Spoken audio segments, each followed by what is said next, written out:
Welcome to the Spiritually Ignited Paradox Literature Language of the Heart Speaker Gathering. All of our speakers are shared on our WhatsApp audio groups and speaker channels.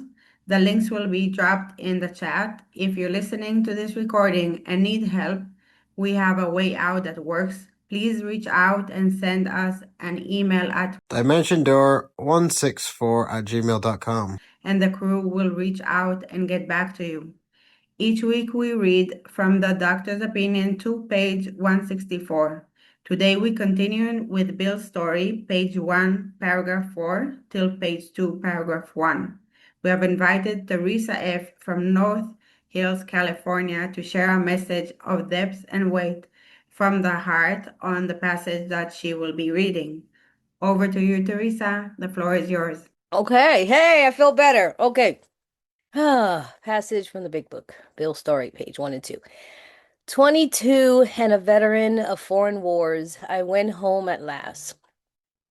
I fancied myself a leader, for had not the man of my battery given me a special token of appreciation.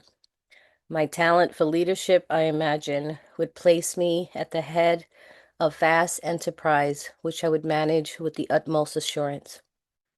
I took a night law course and obtained employment as investigator for Surety Company. The drive for success was on. I'd proved to the world I was important. My work took me about Wall Street, and little by little, I became interested in the market. Many people lost money, but some became very rich. Why not I? I studied economics and business as well. Potential alcoholic that I was, I nearly failed my law course. At one of the finals, I was too drunk to think or write. Though my drinking was not yet continuous, it disturbed my wife. We had long talks when I would still her foreboding by telling her that men of genius conceive their best projects when drunk. The most majestic constructions of philosophic thought was so derived. That's right, Bill. Break that shit down. Break it down, Bill. We could sell, what does it say, ice to an Eskimo.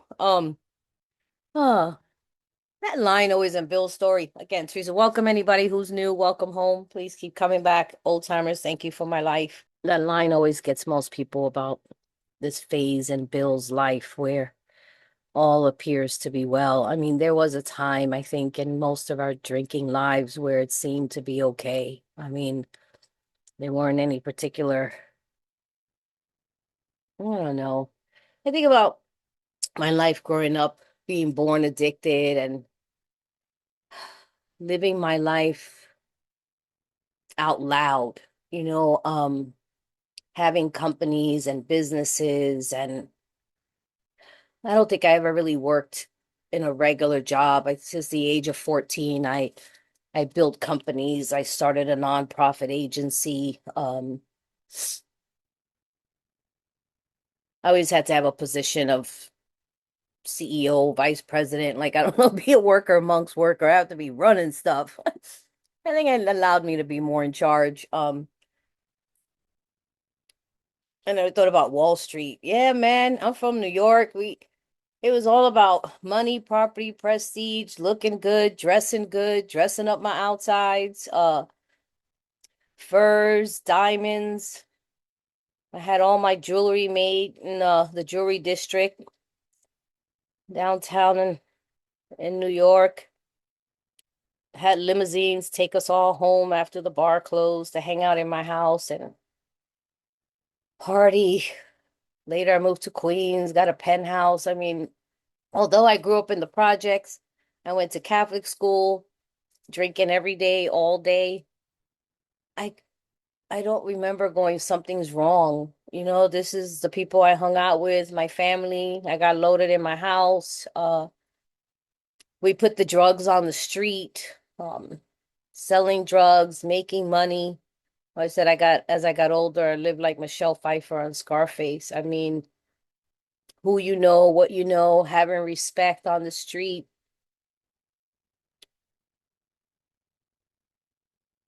certainly getting the acclimates and the recognition from the people around me that all is well. It doesn't matter that I'm getting loaded and drinking all day, every day. I hung out in the best clubs, restaurants. Did anybody say to me at that time that I have a spiritual illness that only a spiritual remedy can conquer? That I was dying on the inside, regardless of how I looked on the outside? I don't think so. Um, I was the rich girl, the money girl. I took care of everybody.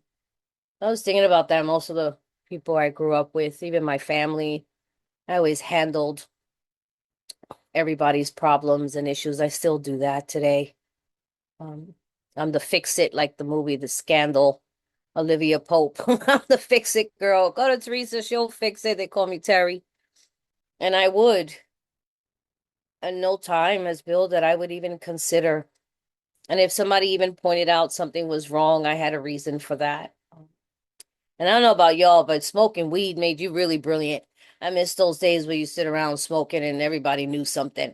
I remember telling my nephews that recently because I was, not recent, I was talking to them and they were Googling it. And I was like, I remember back in the day when I was growing up, if you sounded brilliant, that was sufficient. You know what I'm saying? If he was dropping something, nobody did research. Like, nobody fact checked you. It was like, yo, that was deep. You know what I'm saying? And you just like, you were it. I don't know. Now everybody got to look up everything and find out if I know what I'm talking about. It was just something about that that made you cool, as long as you sound right. And I was so young. I got emancipated at 14. My man was 26. I mean, I look at somebody that age now, or even like my nephews, and can't even wrap my head around. I wasn't young. As I've gotten older, I'm 60 now. I'm like, I didn't know anything, but you couldn't have told me that. You couldn't have told me that I wasn't smart. I had it going on.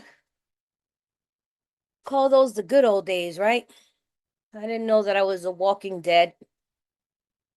That was a human doing rather than a human being. You couldn't even tell me that I was playing God. I'm always like, what God was anybody playing? Not the God that I've come to understand today. At the same token, there are people who look for me on Facebook, and I go to school reunions. I heard a lot of stories in the room, so I thought I was a real badass, like, yeah, I was a real bitch. And, we come from, mafia and no, no, I wasn't. They call me a brainy. I always made straight A's, even from Catholic school. I usually tell them to tell me about me because I don't have any memory. And it's usually a consensus, that I'm kind. I was worldly, extremely mature, and highly intelligent. I was considerate and thoughtful, spiritual, helpful, caring. I thought I got this laugh from Cocaine, from the program, from Cocaine Anonymous. Nope. I went to my school reunion. I started laughing, and they were like, "You still have that laugh?" I was like, "No, I got that laugh from the program." They were like, "No, you've always laughed like that." People told me about my laugh. You always had that laugh. But they also knew that I was broken. They saw me with broken bones and beat up and glass in hand. Um, and there was nothing that they could do about it. Isn't that something? And so why would I think anything is wrong if I'm highly intelligent and helping other people? And I understood this thing called the world of spirit and the world of the ancestors and spirit guides. And they were my guide and my strength and my safe place out of the physical world. I say the physical world was lions and tigers and bears. Oh my. I don't recall worrying about what you think about me. And I walked with my head up and had it going on, man. My clothes were immaculate. And I did not know I was dying. Nobody could have told me something was wrong with the way I lived. So why would I change it? Why would I change it? As most, it ended up changing when that changed, right?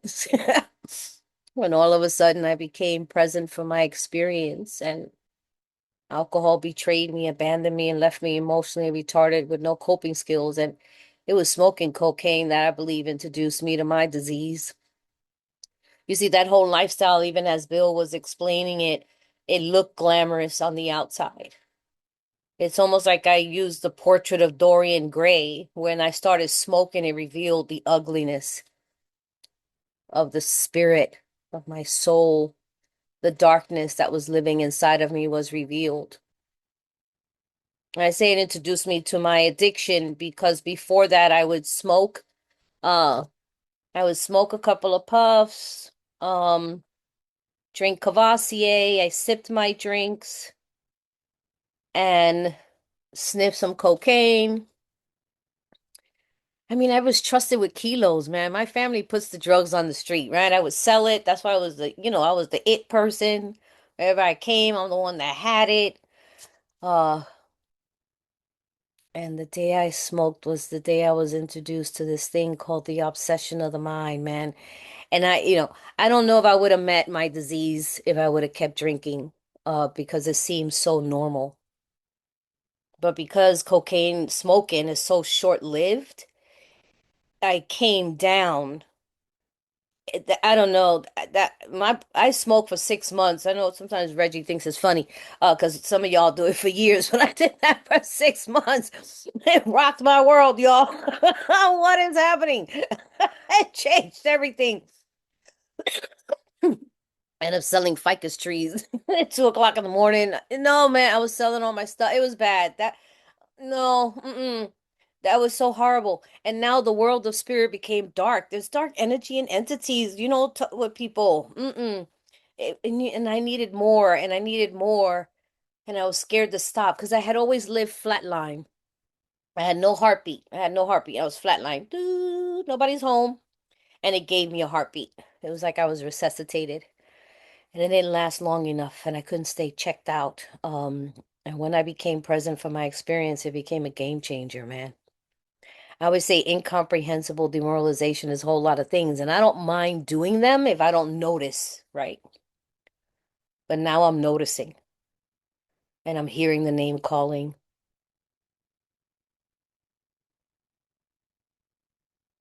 And my grandmother looks disgusted, and my father stops talking to me, and I remember they tried to do some spiritual cleansing and they cleansed me with chickens and eggs and herbs, and I had to dress in white for 10 days, and I was walking up and down the streets going to the dope house wearing all white, 2 o'clock, 3 o'clock in the morning. They were like, who in the hell I told you? And I was like, they won't think I'm doing anything. I was so bright, giving everybody away, giving the spot away. I was so paranoid that whenever I smoked, I would spray Lysol. Everybody hated hanging out with me. It was like, 'cause I didn't want anything to smell. Oh my goodness, that was horrible. And the marshals came to my house. I stopped paying rent, paying for lights. Remember I owed 2 kilos. It was bad, y'all. My uncle came, told me, you're in trouble when the good guys and the bad guys are looking for you. I started putting baking soda on the street, so can't find all the people. I need to make amends about that. How many people was buying baking soda in New York? Oh, Lord have mercy. And I remember telling him to mind his business, man. I got this. And I didn't have anything. Lost everything. Lost my mind. Every waking moment it was chasing. A level of bankruptcy and disgust and shame and humiliation. Talk about isolating and staying away from everyone. It's scary when addicts are throwing you out of their house and you got the dope, man. You know what I mean? I got the dope and they were like, yo, you tripping. I was trying not to come down. I'm walking around with 10 straight shooters. I have a Louis Vuitton duffel bag, burnt lips. They were like, your heart's gonna explode. I was trying to just stay flatline and I couldn't. That was horrible. That was horrible. Now, I know that drinking would have led me to something. The progression of the disease is just slow and steady. It is patient. The cocaine knocked me to my knees, y'all. And there was no way I can get that other life back. The life that Bill described. Could I ever get that back? Those good old days back? Where nothing mattered and I could dress up my outsides and act like all is well? I don't think they were coming back. I don't think I'll ever get them back. And I ended up coming to this program because after doing an aimless walk and ending up in a church and asking to feel the peace that I felt in that church inside of me, I think that is the moment where we have the grace of God and desperation meet one another. I came into these rooms from New York City to California. My mother and my cousin were in the program. I didn't know what you guys were doing. I just knew that they were happy. I remember my cousin used to speedball. She has her story, The Lesbian Addict. I think she's in Faith, Hope, and Courage. I think it's the second one. And I remember I didn't recognize my cousin the last time I had seen her before she got sober. And I used to look up to her. Mommy had always been a hot mess. She found my mother in Venice Beach eating out of garbage cans and brought her to the rooms. And I remembered you guys, they were here for 4 years before I got here. And when I arrived, my mother picked me up and dropped me off in the rooms. I had endured physical abuse, verbal abuse, and sexual abuse, and I was feeling all the punches and all the my body was beat up. It was beat up. At 24, I was so young and lived like I was already probably 80. And I came into these rooms, and this woman, Marcy, told me that you have been praying for me. I was a child of God. I deserved to be here. And that I had a beautiful light inside of me. We had the clean house for that light to shine, and I believed Marcy. I wanted to know what she saw in me, and I began this journey of recovery. That life that even Bill described had long gone. Had long gone. It was only but a memory. That's why I like when Ebby came to visit Bill, in that time in his life where he was just hoping that the good old days will have a moment, right? Or revisit the good old days. And that's not what happened. And it's what he saw in Ebby that got his attention and realized that there wasn't more within him than Bill had. Something about this person that he knew how he had drank.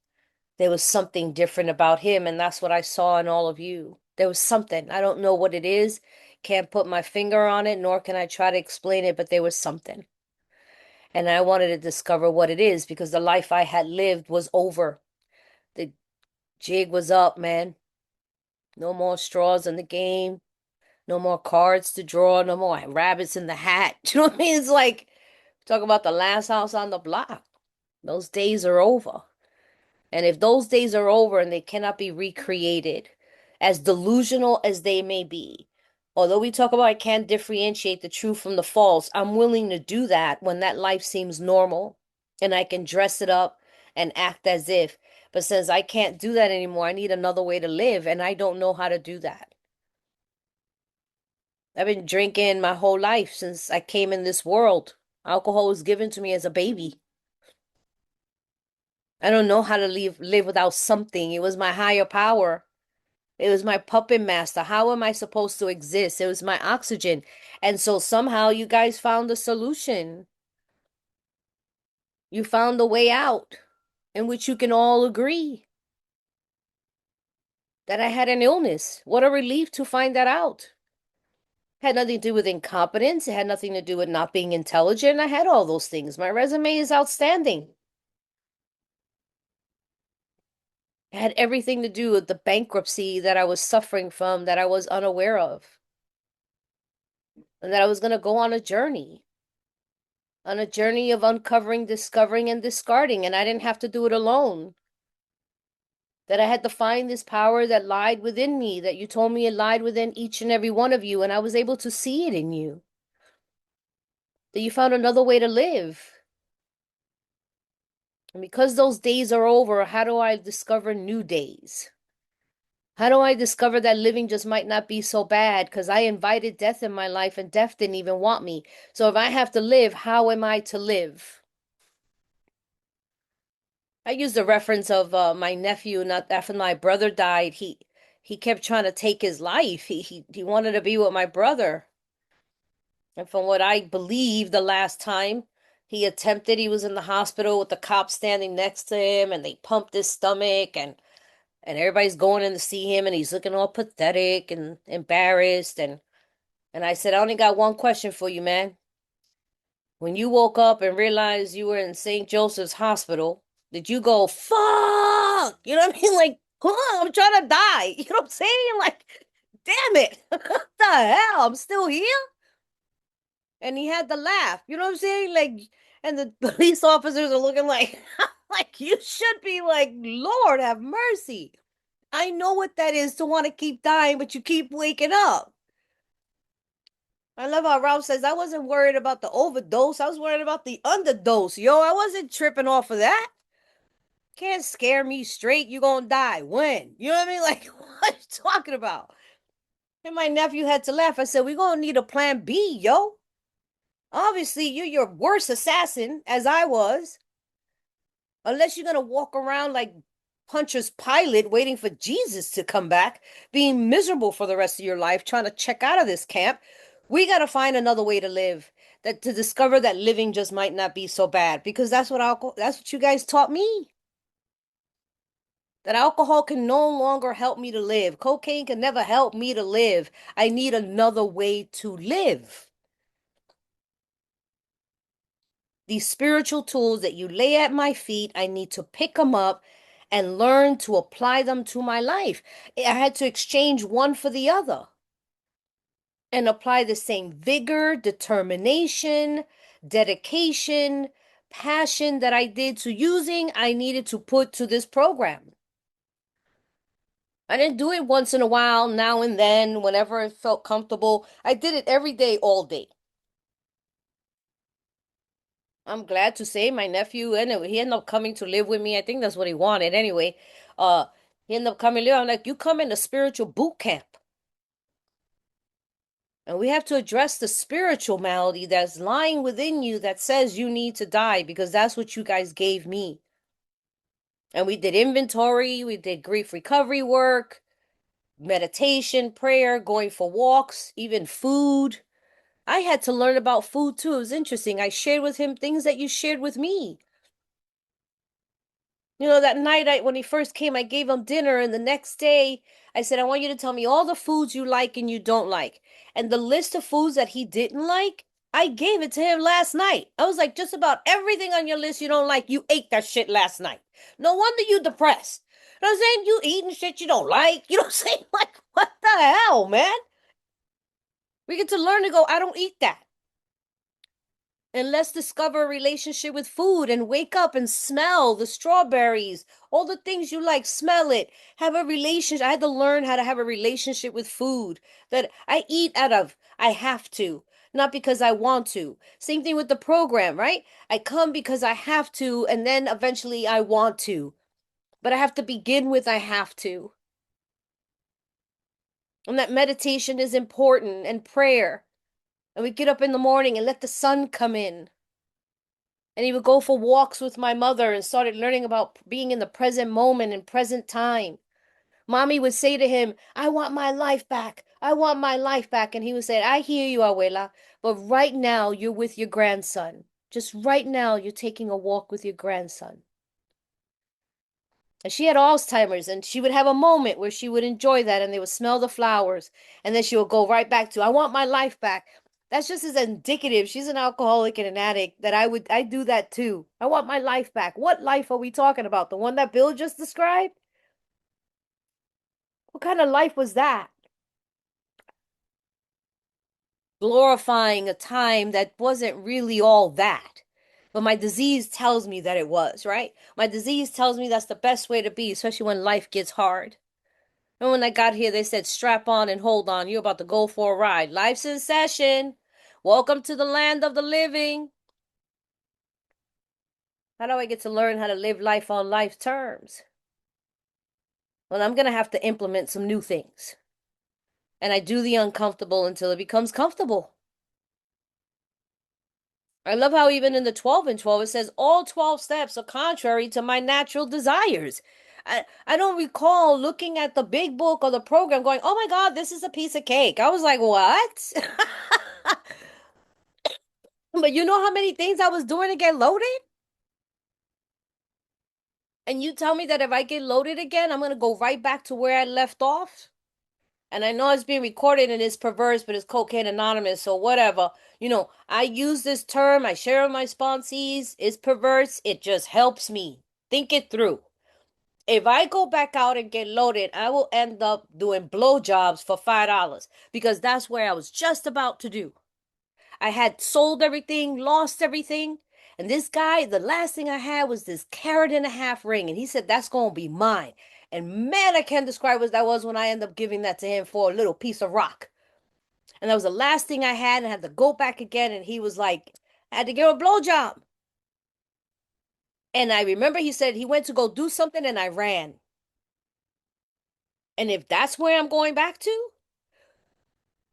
where's the big book? You know what I mean? Like, so a lot of times people are like inventory, blowjob, inventory. But you know what? I think I'm gonna go with the inventory. Go to a meeting, blowjob. Like that's my scale, you guys. You do whatever you want to do to figure out whether you need to show up or not. I'd be like, I don't know. I take advantage of my sanity. I have sanity today. Sanity that says doing a blowjob for $5 don't make no sense. And what I cherish is my sanity. Because if my sanity returns, it's gonna make sense. You follow me? It's like if I lose my sanity, somehow I'm gonna rationalize why that I'm in what public relations and that's my new job. You know what I mean? Like that I don't need no lights. I mean, just oh Lord. I need my sanity, and the way I get it is through these 12 steps. I need a relationship with a power, a source of power.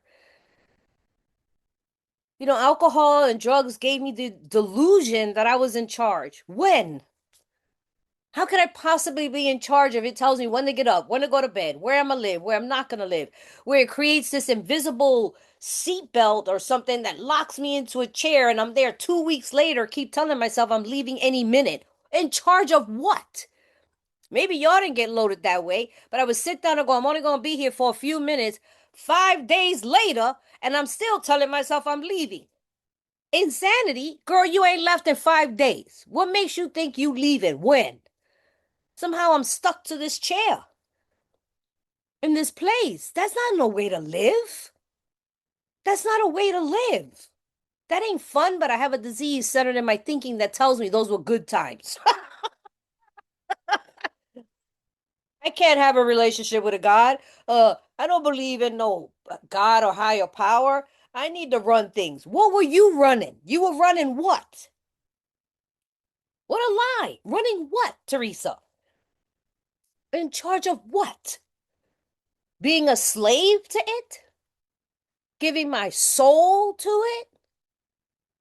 Thank God for sanity. I wasn't running nothing. But the higher power that you found here actually empowers me. This collaboration, I call it a collaboration, it's an invitation to tap into a source of power that's the creator of all creators, the Alpha, the Omega, infinite power that says if you redirect your will towards my will, miraculous things will happen. You will be restored, you will be transformed, you will have independence, you will have freedom from the bondage of self. You'll be able to use your brain like you can rely on your thoughts. And I don't know, you guys, that excites me. It's like I would finally have freedom to become a human being and to live life, that I could show up for it, that I'll be given these assignments that I can actually pull off. I'm excited about that power. I hate when people go, not hate, but it's just issues. People like, I have an issue with God. No, you have an issue with religion because ain't no addict gonna tell me you got an issue with a higher power. You don't stick no needles in your arm, suck a bottle all day, right? Smoke a pipe, getting bleeding in your nose, chasing this thing every day, all day, give up your dreams, your hopes, your family, your job to tell me that you don't have no higher power. That's the higher power. Like, don't let the disease tell you you don't have no higher power. You need another one that works, one that restores, one that gives me self esteem and self worth. That other higher power robbed me of all of it. This one restored it. Gives me a brain to use, man, intuitive thought and inspiration, guidance. I don't have to figure out my life. I just got to treat my alcoholism and my addiction. A spiritual remedy must conquer the dilemma, the drama of life. And I've had dramas of life for 35 years. I feel bad for most of my sponsees, man. They call me, I'm like, if anybody's getting loaded around here, it's me. And if I ain't getting loaded, you ain't. So you need to go help somebody, open up the big book, do something. Because ain't nobody top what I be going through yet. I got sponsees stay sober to see me get through the day. I'm dead serious. They show up with a sandwich and an apple. They be like, I want to see how she gonna pull this one off. You know, life's in session when I call my sponsor or my grand sponsor, and they be like, damn. Like, that's scary, yo. I call my sponsor, they be like, oh my God, you don't get a break. Now I need to go talk to God. I gotta do an inventory. Every time I call my sponsor, I do an inventory. Then they go back to, they did what? I'll be like, no, we're going backwards. And you're like, what the hell? Damn. When's the day gonna come when life will be okay for you? I don't know. Maybe my soul contract. I don't know. But I probably wouldn't have survived the first 24 years of my life with that higher power. And then knew that I was going to have another, I don't know how many years. It's been 35. I had a good 5 years when I first got here. It was good. I started businesses and everything. Oh, I was having so much fun. I thought, ooh, free at last. I thought I was going to, I'm at the top again. No, I lost everything. And I met God butt naked alone with a white flag up my ass. Uncle, I am no longer the CEO of THERESA Incorporated.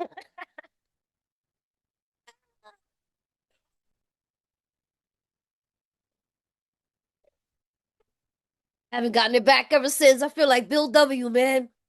I turned into Mother Teresa, went back, became a priest in my tradition. Oh, Lord. Haven't built a company. Oh, Lord, man, you guys. Whoo. I've been the caretaker, caregiver of most of my perpetrators and my abusers. All of my core family have been sick and ill and dying, and that's been my assignment. Stretch my spiritual muscles. See what's blocking me from this power. Only they were able to bring that out in me. Walked each and every one of them to the other side is something for people who always wanted you dead, who tried really, really hard to kill you, other than daddy. For them to be looking at me when they take their last breath. Is that something, y'all? That is crazy. That's crazy. Many of them, I remember one time I could heard my brother telling my cousin, can you believe Terry's taking care of me? I could have did a Diary of a Mad Black Woman. You know what I mean? Like tortured all of them. Because they were all invalid. Like they didn't have the capacity to clean themselves, feed themselves. I could have killed them all if I wanted to. Thank God for 12 steps. Revenge at last. Instead, I gave them compassion and love and understanding. Talk about that prayer of St. Francis. St. Francis himself couldn't live up to that prayer. As a matter of fact, he didn't even do the prayer. It was one of his students that came up with that. And the way they believe in which he lived. I remember mommy was going off on me. So many people going off on me. I'm like, did anybody want to pray for me? I do it for y'all all the time. I'm forever praying for you and doing inventory. Everybody want to give that a shot? I do it. I do it all the time. You want to try it? Perhaps I'm spiritually sick. You know what I mean? You ever thought about that? Like, I don't know. I'm always considering you being spiritually sick because I am too. You want to try it? Jeez Louise. I have these powwow meetings with God. And our staff meeting, I call it. I have a staff meeting in the morning. Throughout the day, I pop my head in, and at night, there are times I be telling God, I'm handing in my resignation letter, okay?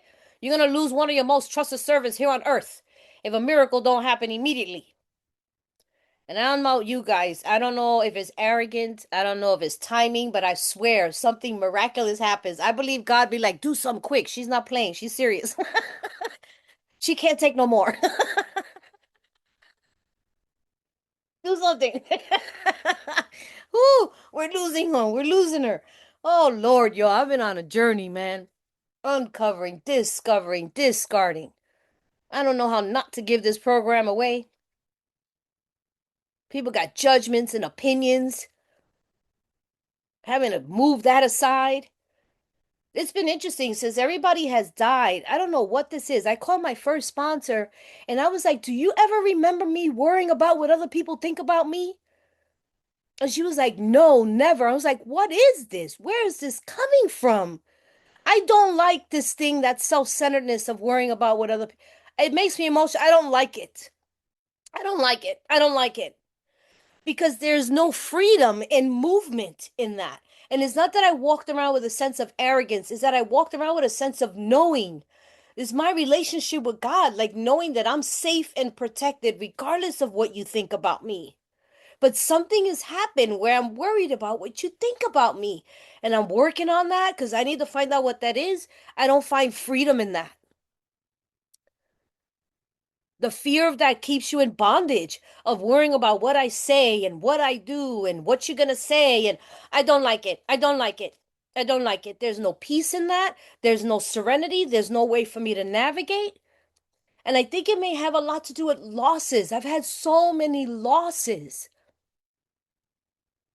that every time I call my sponsor and go, I want, no, you don't. Every time I look at Facebook, I got to do an inventory. Everybody seems to be living their best life on Facebook. What's happening to me?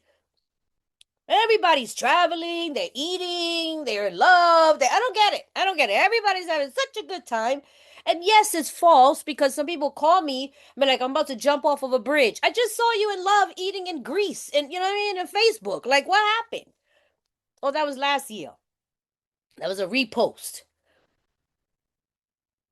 But somehow I am judging other people's outsides with my insides. It's just, I've heard people say, like, God's gonna just bless you. You've done so much. You've sacrificed so much. Stop telling me that. Because if it doesn't happen, I'm gonna be mad at God. When is it my turn? When is it my time? And that's why I'm worried about what you think about me. I've had a lot of people say things to me. I had one person say, I don't want to be that spiritual. Your life is all messed up. Got to find another God. The God you serve seems punishing. My doctor was like, I don't mean to say anything, but man, this sounds very abusive. No, this is my soul contract and my path. And that the life that I live throws me harder into working with others. It gives me insurance of my recovery.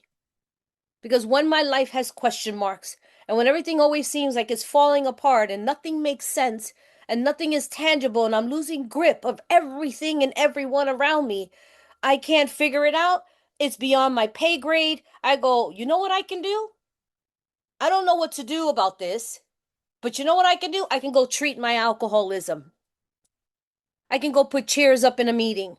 I can go call a newcomer and find out how they're doing. I can open up the big book with somebody and start sharing line by line, word by word. I can do an inventory. I can go into prayer and meditation. I can call my sponsor. I can read something. And somehow that empowers me. I have something I can do when life seems just so bigger than anything that I can do about it. And I'm talking about finances, people, illnesses. My partner is completely disabled. Mother with Alzheimer's, father with Parkinson's, brother with cancer, my best friend with cancer, my uncle with cancer. People die without life insurance, having dismantling their lives, bringing everything in my home. My home is overflowed with people who have died, their stuff. Can't get rid of it. Gotta go to school, gotta do my assignments. Bills are just being swarmed with bills. Past due, past due, past due, past due. Cut off notices. I mean, I can't figure that out. And it doesn't mean irresponsible, it's too much. It's beyond my pay grade. beyond my pay grade. But you know what I can do? Instead of sitting down figuring that out, I can go treat my alcoholism because it says the answers will come when your house is in order. And somehow when I do that, then the answer comes, you could do this. Call them. Go there. It's amazing. Look in that drawer. You know what I mean? Like, I'm like, oh, say yes. I remember this woman came to my house some years ago and I told her, my phone bill is due. It was years ago. My phone bill is due. And I was giving her an example. One or two things are going to happen at 5 o'clock. Either the phone will stay on, which will mean I need to talk to people, or get cut off, which means I don't need to talk to people. And a few minutes before 5, my stepmother called and said, I've been trying to reach you. There's no voicemail. I said, that's what happens when you don't pay your bill, the voice, those little features. And so she was like, I'll call you back. And she called me back. She said, I just paid your phone bill because I need to reach you and I'm trying to call you. Turned to the woman. I said, I guess I need to talk to people. Does that mean I'm irresponsible? I had no way of figuring that out. But what I did know is that I needed to help that person. I remember saying I wanted to go buy a blouse. I would like to have a blouse. And I'm on my way to go see if there's a way I can get a blouse. And somebody shows up and I sit down and I'm of service to them. They say, hey, where were you going? Oh, I was going to go see if there's a way I can get a blouse. And we start leaving and people start coming up to my house. And I sit down and I am present for that conversation. And I'm available for that conversation. And at the end of the day, somebody showed up and said, I was at the store, I saw a blouse and I thought of you. That's how I've been living. And some people don't understand that. Some people don't agree with that. Some people could do dream boards and get their hustle on and live their life and fulfill their dreams or whatever they want to do. No, I gave my life to God. Literally. When I became a priest and I said yes in 1996, my life no longer belonged to me. You are not to work for anybody. You're not to go into a job. You are to every day, all day say, God, what will you have me be? What will you have me do? And you need to develop intuition in a way that is your internal GPS and you will operate from that place. And when you do, miraculous things will happen. You don't have to want for anything. But boy, I do. Boy, do I want for things. And that gets in the way. And it creates fear and resentment and anxiety. Doesn't say have hope, that I can't have hope, that I can't dream.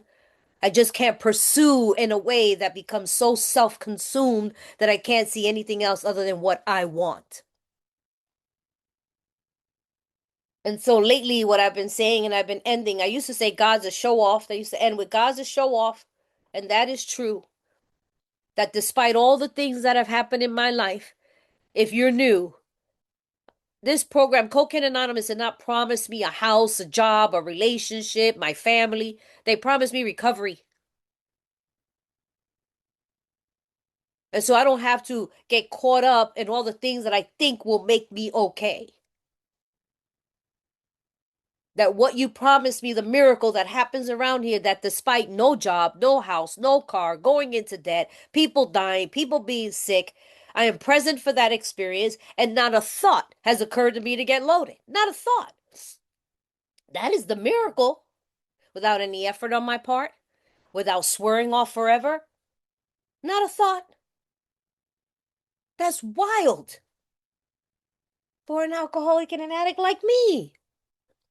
You promised me that, and you fulfilled that promise. People have lied to me, but I don't think the big book has. And so lately, what I've been important for me, and it could change. I always jokingly say, check back with me later, man. I'm always uncovering, discovering, and discarded that sound profound last week don't sound the same this week. You know what I'm saying? I be like that. When I told you last week, that was deep, right? I know, it no longer applies. Like I know it was deep last week, but I found out I didn't know what the fuck I was talking about. But it sounded good though. I thought I had arrived at some conclusion. Elizabeth laughing. I thought I got somewhere. I thought I had resolved that issue. Yeah, no, you only scratched the surface. So I think I'm in less judgment of it today as I've gotten older in sobriety. As I tell my professors, I'm doing my master's in humanities, and I got religious studies and sociology. And I would always say to my professors, well, when they would ask me, you have anything to add to Miss Fair? And I'd be like, well, I have more questions than I do statements, Professor. The longer I stay sober, the older I get, the more I learn, the less I know. You know what I'm saying? I'm a religious studies major. So anybody who's new, don't worry about the God thing. The secret is nobody knows. That's what I told my last professor. He's clergy. I was like, so let me ask you something. Do we not know if there's really a God or a heaven? He was like, no, just pick one. I was like, okay, well, there you go, Cocaine Anonymous. We don't really know. And when we find out, it won't matter. We'll be in that dimension in that time and we'll deal with it then. Do you know what I'm saying? But anyway, oh Lord have mercy. Find one that helps you to live this lifetime. Oh geez. So I've been saying a lot of things have been taken away from me in my minute and something. A lot of things have been taken away from me without my permission. And I've heard around here, God does stuff without my permission. I got an issue with that just personally because too many things go on in this world. And if God doesn't need our permission, then the world should be a better place. But for me, God needs my permission, needs my will. That's why I have to align it. I have to make a decision in three. It says we alcoholics are undisciplined, so we let God discipline us. That means we have to let Him. I have to make a decision. I have to ask. So that means I am a participant in this collaboration. And it amazes me that all these things are taken away from me as I described to you without my permission. People love me today, hate me tomorrow. Credit cards taken away. I mean, oh, so many things are just taken away without me having a vote. People I love, care about, just gone. But there's something I've been given, and that's my sobriety, and that's mine. It's a gift given by grace, and nobody could take that away from me. Nobody, that's mine. Just like I'm a member of Cocaine Anonymous and you don't have a vote. I have a desire and I am, whether you like it or not, I'm a member. And you don't have to like me and I ain't gotta like you, but we gotta help one another. And so that's where I'm at. My sobriety is mine. It is mine to polish, nourish, take care of it. It is mine to give away, to keep it. And it is only I who will throw it away. Blowjobs for $5? I don't think so. No? So I'm going to stay in unity, recovery, and service, put one hand in this program and one hand in this God, and go be of service. I'm a clean house and trust in God. Thank you so much for doing the 12-step call on me. Thank you so much. If nobody told you they love you today, I truly, truly do. And if you knew, I don't know what you're gonna do. But if you done whatever the hell it is you doing, then you might want to try some of the stuff we're doing. Thank you.